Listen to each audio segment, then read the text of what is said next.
Greetings, good morning, and welcome to Mind the Moment, brought to you by Harvard Pilgrim Health Care. This, my friends, is our coffee house in the cloud, a place where we invite amazing mindfulness instructors to talk with us about what mindfulness means to them, what it can mean for you. We'll be practicing together and then giving you a chance to let us know what's on your mind. It is November 10th, 2020. 1 week ago was Election Day.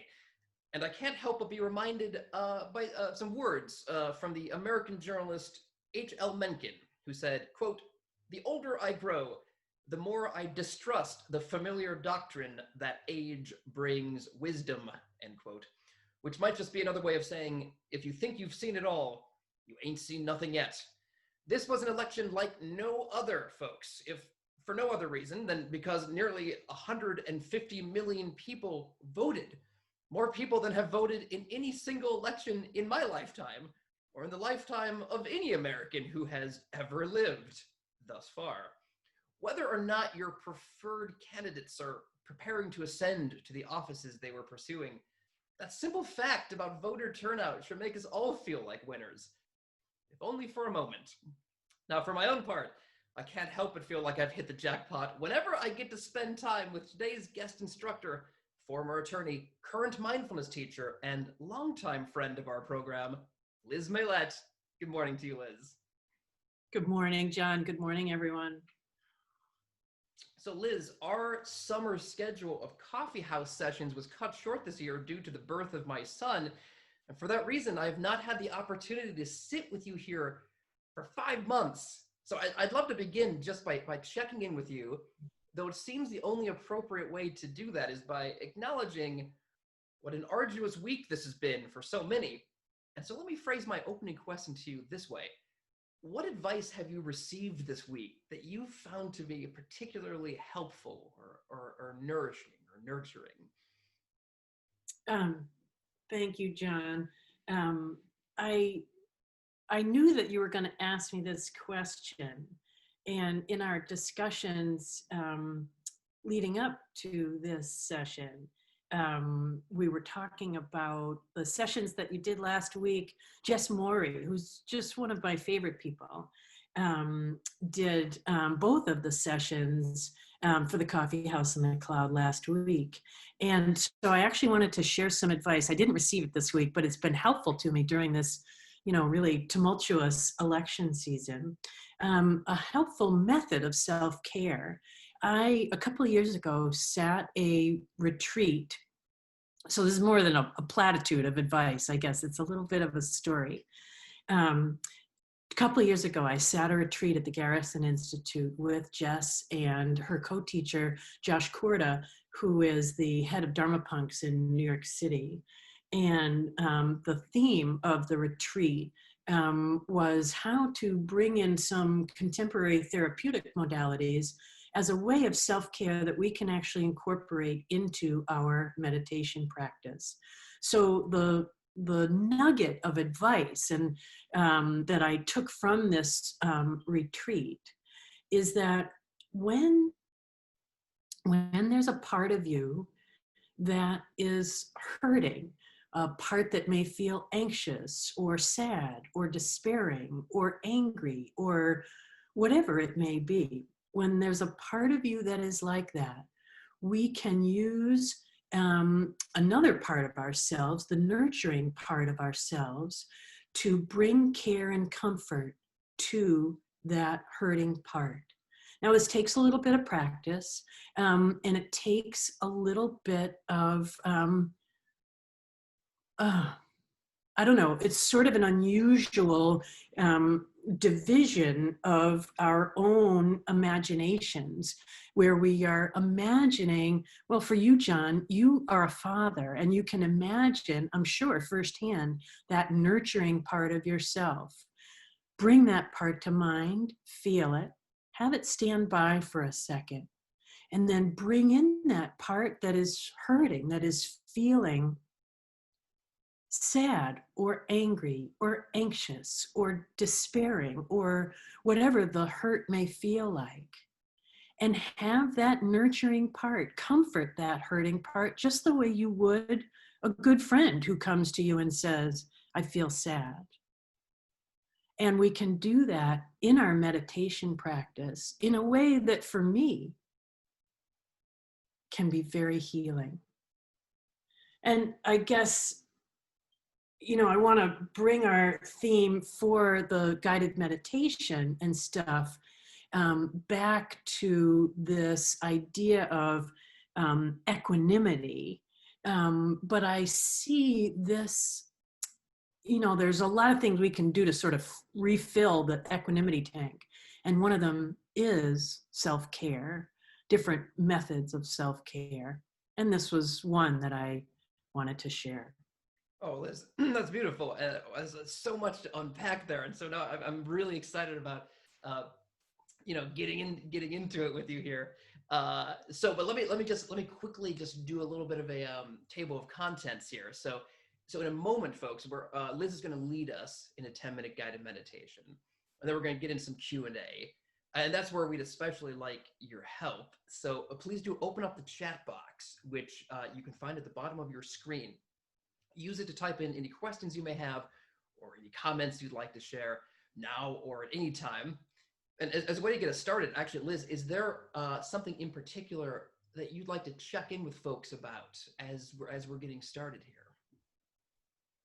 Yeah, sure. So on this theme of self-care and equanimity, my question to those of you tuning in would be, what have you been doing yourselves to sort of maintain a little bit of equanimity in this election season and in your lives in this pandemic?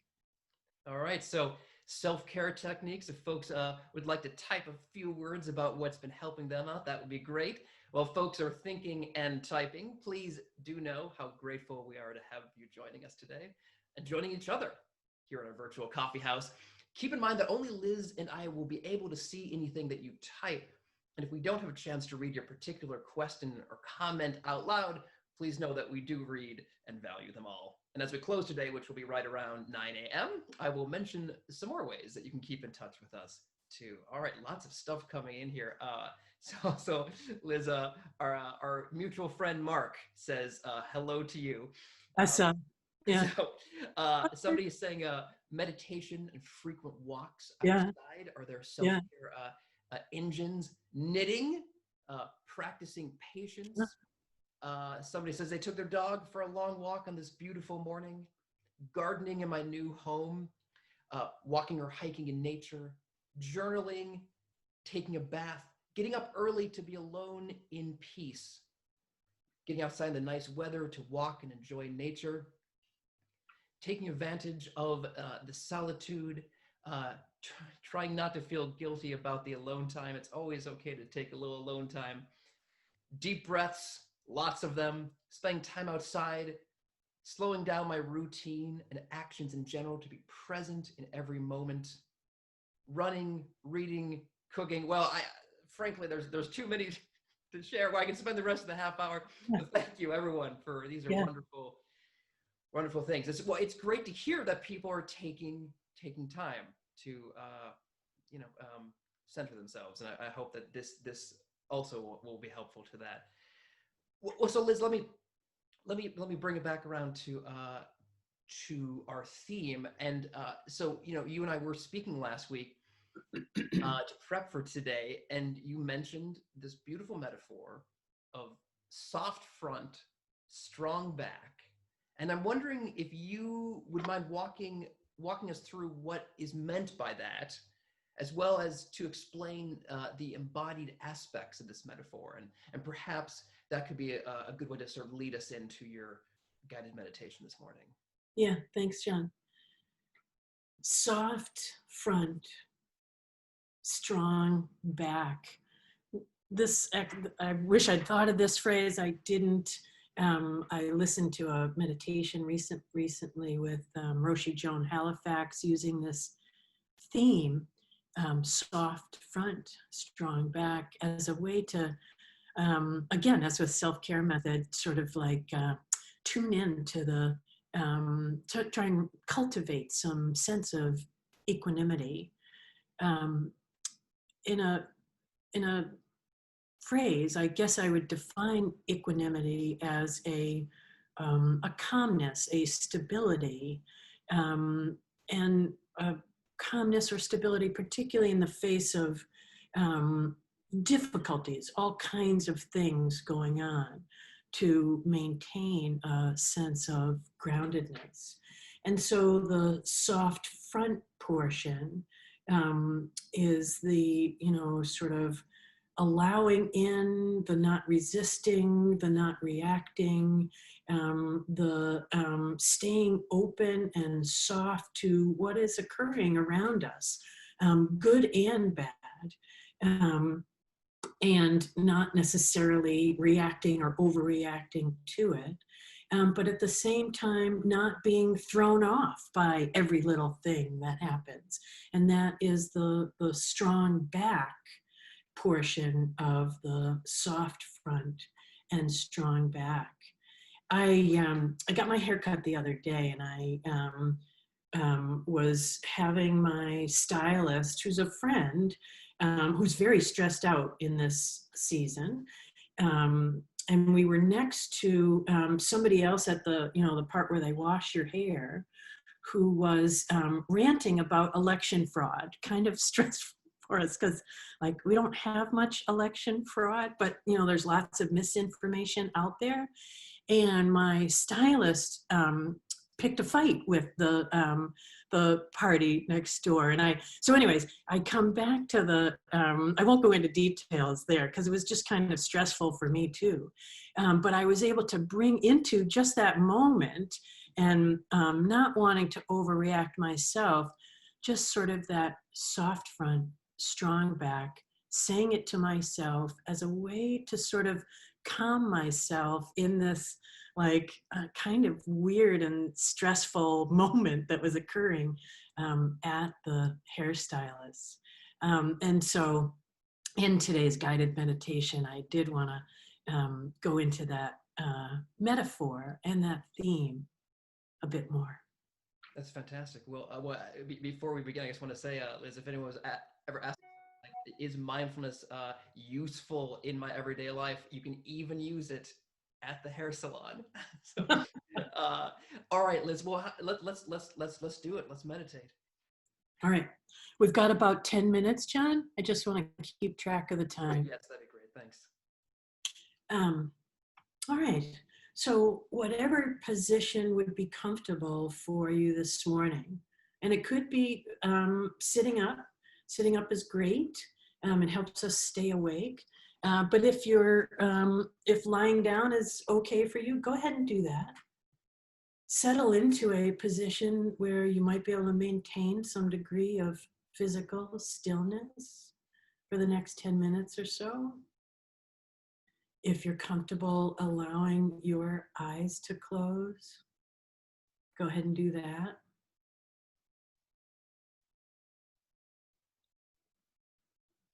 Allow your awareness to focus in for a moment on the fact that you are breathing.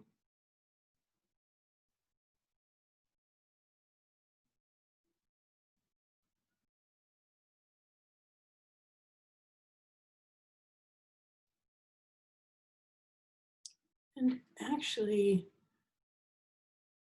beginning with embodying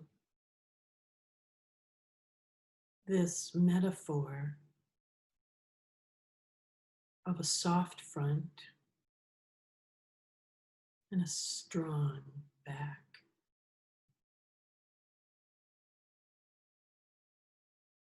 As you breathe, see if you can zoom in actually on the feeling of the front of your body and deliberately allowing it to be soft. Noticing physical sensation. If there's tightness, allow the out breath to release some of the tightness.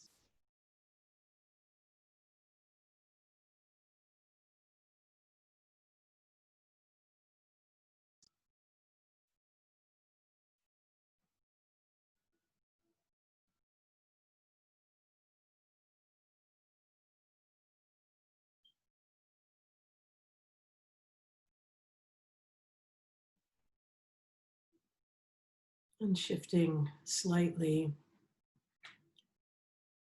many of us, but perhaps not all of us, have actual strong backs. And if you do, you can focus on the actual sensation, if you can notice it, of the spinal column, the major muscles coming off the spinal column, holding the back upright.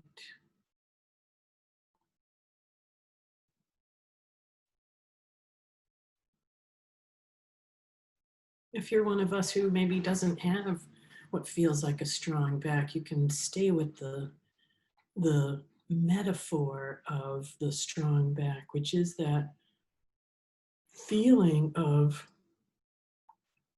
groundedness here, now.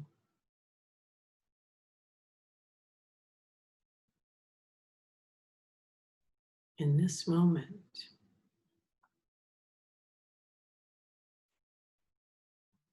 And still here, grounded in this moment.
And as the mind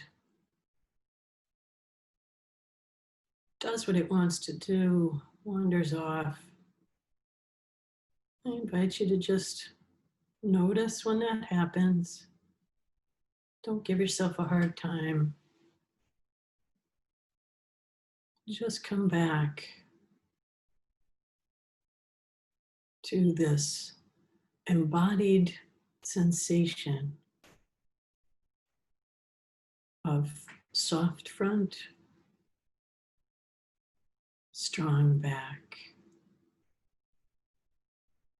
helping us to cultivate a sense of equanimity that we can take into our busy Tuesday.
in the final minute or so, I invite you to take your soft front, strong backed self and extend to yourself some wishing well. May I be safe. May I be healthy. May I have some peace. And may I be free from suffering.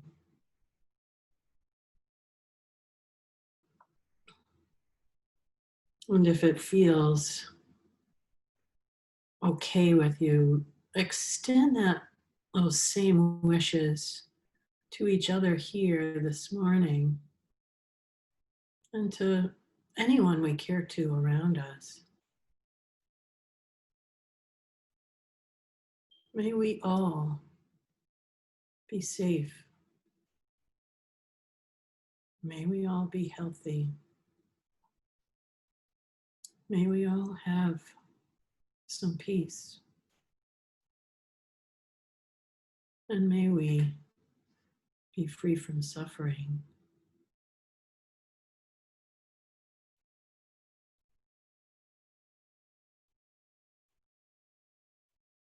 And whenever you're ready, allowing your eyes to open, allowing your body to move, bringing your attention back to your computer screen as we continue. Thank you, Liz. And I have to say, I guess, love this dichotomy between the soft front, the strong back. It actually reminds me of when we talk about mindfulness meditation, we're always talking about this relationship between the idea of concentration and insight. But for me, I often find it's useful to think about it as concentration and action. And with I think the strong back feels like that's what we're doing when we're concentrating our mind, like what we were just doing now, getting into a place of stillness, so that, like yourself, when we're into a situation like when you were at the salon in the stressful situation, you know what action would be the best action to take, or if not taking action is the best action to take. And that feels to me like the soft front, the flexible part, the part that will act or will not act, depending on the clarity that has been provided by the strong back. So I guess I love that relationship. But all right, so folks, I want to make sure that everyone feels very welcome and encouraged to ask Liz any questions you may have using the chat box. Could be about this practice or anything else. And actually, Liz, let me divert right away, because somebody asks, and I'll just open this to you. Can you explain a bit more about what is meant by the term strong back? So maybe I guess a few more words about that. Yeah, I just saw that question too, John. It's sort of like with this equanimity thing, there are these two wings, with the soft front being, not being buffeted by the 10,000 joys and 10,000 sorrows of existence that's happening, coming at us right now. The strong back part is the not being thrown off by all that is happening now, at the same time staying open. So the strong back is the stability element of equanimity, where we are able to stay stable in ourselves, with all of the good things and bad things that are happening. It's a sense of groundedness. And the connection that I was also trying to draw earlier on is the way in which healthy self-care, and many of you have mentioned many things that you do for your own self-care. The self-care, to me, is an integral part of what can create a strong back, an ability to stay stable and grounded in the face of lots of difficult things or great things or all kinds of things going on around us. Very good. Thank you. Thank you for that, Liz. So, Liz, I wanted to ask you a question of my own, if you don't mind. And you had mentioned that the teacher Jess Morey was with us last week, and there were quite a few questions coming in to the chat box during her sessions, and we weren't able to get to all of them. And I was hoping I could maybe tap your expertise to help us address at least one of them here. Oh, yeah, sure. So we were doing a compassion practice with Jess that is often referred to as just like me. And in the practice, one is bringing to their mind a person with whom they might have disagreements or whose behavior they find to be challenging. Preferably, this is somebody they actually know. And then the person doing the practice repeats a series of phrases built around the words, just like me. And those phrases might be, this person has a body and mind, just like me. This person has feelings, thoughts, and emotions, just like me. Yeah. This person has felt unworthy, just like me. And so one of our viewers had a great question about this practice. They asked, when we do a practice like this one, is there any danger that we will become focused too much on a likeness, and in doing so, not recognize the importance of seeing differences, like differences in privilege or in socioeconomic status or in ability, etc.? So, yeah, I guess the potential is there in the Just Like Me practice to see ourselves as just totally alike and not recognize some of the, really important differences that it helps us to be cognizant of. But the Just Like Me practice, I think if we are mindful to not let it give us rose-colored glasses, oh, we're all the same. If we're mindful of that, can actually be a way in to noticing the impact of differences. One of the comparisons that comes immediately to my mind, I'm a white female about to turn 65, and I drive all the time without worrying about being pulled over by the police. I just am not in a group that's pulled over all the time. And I might not share much with an African-American male who's 20 years old and is likely to get pulled over all the time by police. And so in the Just Like Me practice, I might begin to see that just like me, that person wants to get where they're going without being in fear of being pulled over by the police or being at risk in their physical person if they were to get pulled over. And so Just Like Me might help me notice my white privilege when I'm driving in the car, and that others who are at more risk for being pulled over and stopped by police. That's just statistically true. That the Just Like Me might help me see into the need for all of us to, or for none of us to be at more risk to being pulled over, and for us all to be able to drive where we want to.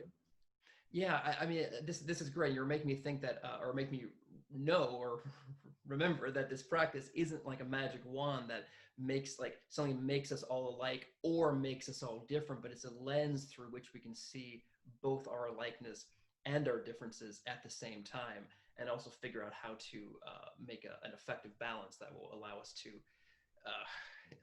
be hopefully a more compassionate society. Thanks for pulling that together, John. That is what I was trying to say. I'm just picking up what you're putting down, Liz. And I am hating that I have to do this, Liz, because this has been a rich conversation, and but as always, good things do come to an end. And so, at the very least, I will remind you that we'll be back with you every Tuesday and Thursday, 8:30 a.m. Eastern Time. No matter what's happening in the world, we'll be here to help you turn a mindful eye upon it. Now, if you have any questions or comments that came up during this session that we didn't get a chance to answer, or anything that comes up in the next few days, please send all your questions to askmtm@harvardpilgrim.org, or feel free to leave me a voicemail at 617-509-7047. Now, if you want an easy way to add the links to these sessions to your iCal or Outlook calendar, look no further than harvardpilgrim.org/livingwellatHome. And while you're there, please make a note of the many other free live and virtual wellness sessions which Harvard Pilgrim offers the public. Those include yoga classes, Zumba classes, and health and wellness webinars for adults and kids alike. Now, all of us face moments of pain in our life, but how we deal with that pain can make a huge difference in the quality of our lives. So please check out the free resources around mindfulness and pain management, which we're offering through a partnership with our friends at Mindful Magazine. Those resources can be found at mindful.org/pain. You can join us for conversation and inspiration, facebook.com/mindthemoment. And you can rewatch this session, older sessions. Those include our election week conversations with Jess Morey, plus introductory sessions, interviews which we conducted with leading mindfulness researchers, all of that and more on our YouTube page, youtube.com/mindthemoment. Closing word I'd like to offer, if I may, from H.L. Mencken, who said, quote, "The truly civilized person is always skeptical and tolerant. Their culture is based on the premise, I am not too sure," end quote. Liz Maillett, one thing I can be sure of is how meaningful your guidance has been for me this morning. Let's make sure that another 5 months does not pass before you're back with us. And That's a final question. one more thing, if I may. If you had a theme song for your mindfulness practice this week, what would it be? Yeah, now this is not an election reference, okay? But it's and I'm dating myself here because this is a song from 1975, Landslide, Fleetwood Mac. Oh, very good, very good. And far be it for me to make an election reference, but I was going to choose a song for this week, which was a hit for the Andrews Sisters in 1942, which just so happens to be the year in which President-elect Joseph R. Biden was born. And that song is the Pennsylvania Polka. So thank you, everyone, for joining. Thank you, Liz. We will see you soon. Have a momentous day.